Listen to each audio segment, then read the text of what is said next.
With Election Day coming up in November, the College Republicans hosted a free pork sandwich event on October 9th by Babel Hall on the Platteville campus. The pork came from local farmers around the area. This event gave people a chance to get free lunch, but more importantly, gave people a chance to talk with some of the representatives that are trying to get elected in the nearby area. The representatives, along with Platteville student Nate Sharonbrock, told us why it's important to vote on November 6th. The Pioneer football team came close to beating the number 4 ranked team in the nation last week Saturday at Pioneer Stadium. Pioneers elected to go for the win at the end of the game and came up short, losing to Whitewater 27-26. The 3-1 Pioneers go on to play at UW-Lacrosse on Saturday at 1 p.m. The Pioneers will return home on October 20th at 3 p.m. for homecoming. In other sports, the Pioneer men's soccer team have an overall record of 10-1-1. They will play at Whitewater October 4th at 7 p.m. The Pioneers return home October 17th. The Pioneer women's soccer lost Wednesday to Whitewater 2-0. They now fall to a record of 2-8 overall. The Pioneer volleyball team is 12-7 overall. They are back home October 5th at 4 to play in the UW-Platteville tournament. The Pioneer cross-country team will run their Pioneer Open this weekend at the Cole Acres Golf Course in Cuba City.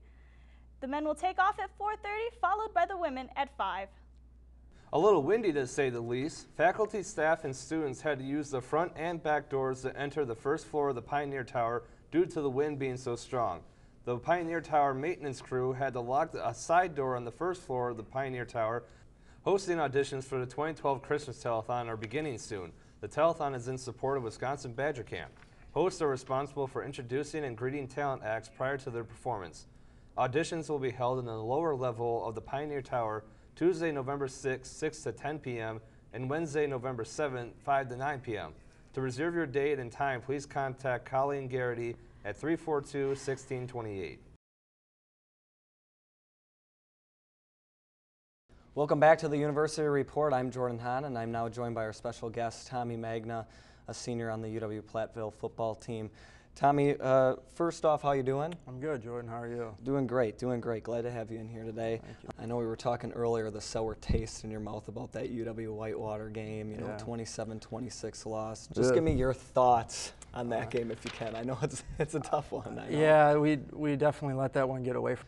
You know, you talk about some of those players. You guys were dealing with a lot of injuries, I know, this season. Talk about how you guys were able to overcome those injuries and just continue to play well game in and game out. Right, well, our mentality. Well, Tommy, I appreciate you joining Thanks, me, man. Jordan. And stay tuned, because when we come back on the University Report, we'll be taking a look at sports. We'll also get your question of the week in there, and we'll take a look at our forecast coming up this weekend as well.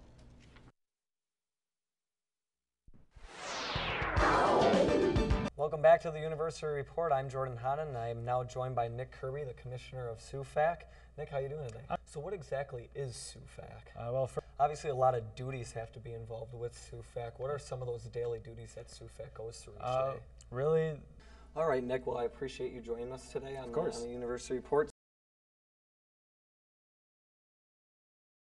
Tonight on the University Report, we talk about the upcoming presidential election, the new art fair in the Knorr Art Gallery, and see how Wisconsin's climate is adapting and changing. Good evening and welcome to the University Report. I'm Jordan Hahn. Education Pre-Professional Days is coming up on October 16th and 17th. Students who attend will listen to speakers about how to get a teaching job. The presentation was held in the University's South Room in the Pioneer Student Center. The presentation, entitled Carmen Library is Celebrating 30 Years of Liberating Literature.